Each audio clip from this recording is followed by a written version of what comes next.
people need to spend more time learning about MMA fighters and what kind of personalities they have, because we're not violent people, we're not savages, we're sports people just like anybody else, like we're athletes. Tom, first off, you must be absolutely buzzing to be back fighting on home soil, considering the success of the last UFC run.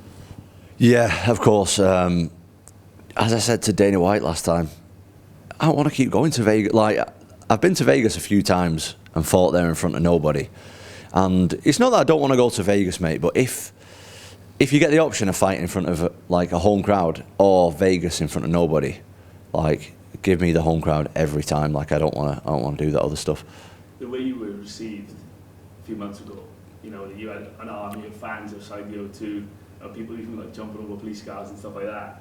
I mean, are you expecting anything like that this time? Yeah, three of my friends got arrested at outside the last UFC. So, oh no, sorry, one got arrested, two got pepper sprayed with the spray. So, yeah, wild scenes outside the UFC. So, I'm expecting that again. Yeah, of course. It's good to see that British MMA has got to a level now where yourself, Paddy Pimblett, Molly McCann now have this following where it's a major sport in the UK and you're a front runner for that. So that must add an extra element to your game, really. Of course, like the sport is growing in this country all the time, and like for me to be kind of I don't know if I'm leading it or I'm just up there, but like that's so good for me. Like, this is my sport. I absolutely love this sport, and I want this sport to be mainstream. You know, one day in 10 years when this thing's finished, I want everyone to know. Still, sometimes I have to explain to people like what MMA is and what UFC is, and hopefully by the time I'm done with the sport, I won't have to do that anymore. Like, I want the general public to know what this sport is, and it's getting there. Like, slowly but surely we are getting there. You mentioned there about telling people what MMA is. Do you think there's still a degree of ignorance in the UK about MMA, because people think that there's a perception among some people? You saw Michael Bisping on Talk Sport a few months ago, and Simon Jones in the old Crystal Palace. We just met him this morning and we had a similar chat, me and the fella. Do you think there's still a degree of ignorance around MMA in this country? I think a little bit, but I think slowly but surely we're definitely like getting there. I think that people need to spend more time learning about MMA fighters and what kind of personalities they have, because we're not violent people, we're not savages, we're sports people just like anybody else. Like, we're athletes, just like footballers, just like rugby players, just like basketball players and all that kind of stuff. Like, we're professional athletes, and most of the time, like, I never feel safer than in a room full of UFC fighters. Like, if you put me in a pub with a load of normal people, or a pub with a load of UFC, I would feel more safe going into the pub with UFC fighters. Like, everybody's ego's in check, and yeah, it's just, I think more people need to educate themselves more on our sport and what fighters are all about. So you're going to be going up against Curtis Blaydes. You said stylistically it's the most difficult fight for you. How do you plan on combating it? Punching him straight in the face really hard. That's the plan. Repeatedly. No, I think Curtis Blaydes and the rest of the division and the rest of the MMA world has absolutely no idea what I can do. Nobody knows. You might be able to watch my fights and stuff, but there's really not that much footage out there of what I can do, what my style is, or, you know, each fight I look kind of different to the last one, and there's so much of my skills that I've shown like 5% of what I can do, so nobody really knows what to prepare for with me. Like, Curtis Blaydes is very, very good, but there's loads of footage on what he does, whereas with me there's really not. So yeah, I've got that massive advantage over everybody else in the division, is nobody knows what I'm all about. After dispatching with Alex Volkov, you did call out Tai Tuivasa. Is there an element of frustration that it's not Tuivasa that you're going up against and it's both Blaydes? I'm happy with the Blaydes fight, I'll start by saying that, but I would have liked to fight Tai, but I only really called him out because he was free. He'd just come off a big win against Derek Lewis. I'd just come off a big win against Volkov and stuff, and it just seemed like his name was like fresh in my mind because he'd recently fought. So that's the only reason. I'm not really disappointed. The only thing I'm disappointed about is I've called 3 different people out and I've not got any of the fights. So why am I calling people out if I'm not going to get them fights? But yeah, I'm happy with, more than happy with Blaydes. Like, I'm really happy with that. There's a likelihood of Tuivasa's next fight being up against Silgan at UFC Paris. Is it likely that, presuming you get past Curtis Blaydes, you go up against the winner of Tai and Cyril?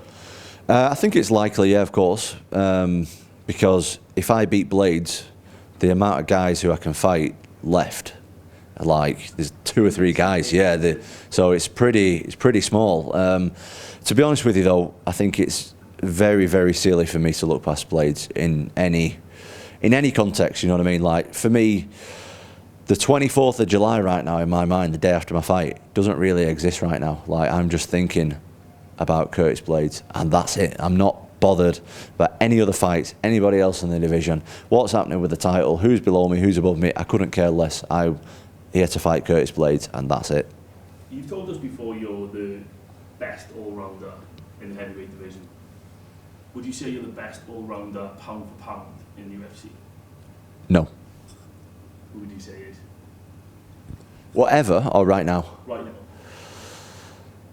Oh, that's a tricky... I mean, you have to think of the champion straight away, don't you? I don't know. That's a pretty good question. I think Rose Namajunas is very good, even though she had a stinker last time. Like a very boring fight. And I also think Valentina Shevchenko is probably the best. She's the most skilled from what I can see in every area. Like she's highly skilled in every area. I mean, mate, to be a UFC champion, you have to be highly skilled in every area, but she looks like impeccable in every area, so I'd probably say her.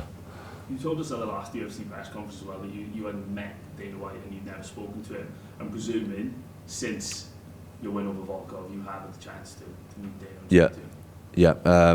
We spoke a little bit after the fight, and I just wanted. I made it clear to him that I want the UFC to come back to the UK this year. I didn't think it was going to be this quick, to be honest. I thought it was going to be like after summer. But he shook my hand and looked me in the eyes and told me that he's going to do it, and he stuck to his word, and that means a lot to me. Like if a man's going to shake hands with me and look me in the eyes and tell me something, like I'll believe him, and he stuck to his word, so I appreciate that. That's wicked. I've just got a couple of quick fire questions for you, Tom. Who would you say is the GOAT of MMA? GSP. No question about it. Who would you say is the GOAT of boxing?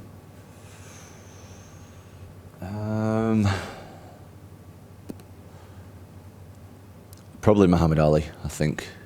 I don't know, I don't follow boxing as much. Floyd Mayweather pops to mind as well. He was very clever though with his matchmaking.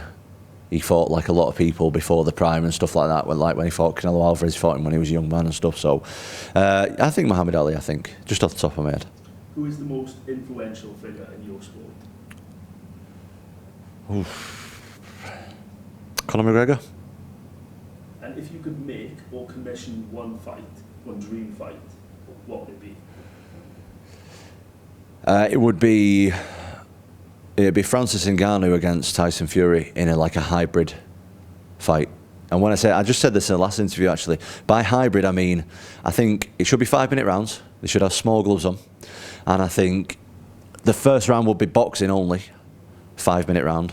The second round should be boxing and low kicks, and the third round should be boxing, low kicks and clinching, standing up. I think that would be a good hybrid, and that's what I'd like to see.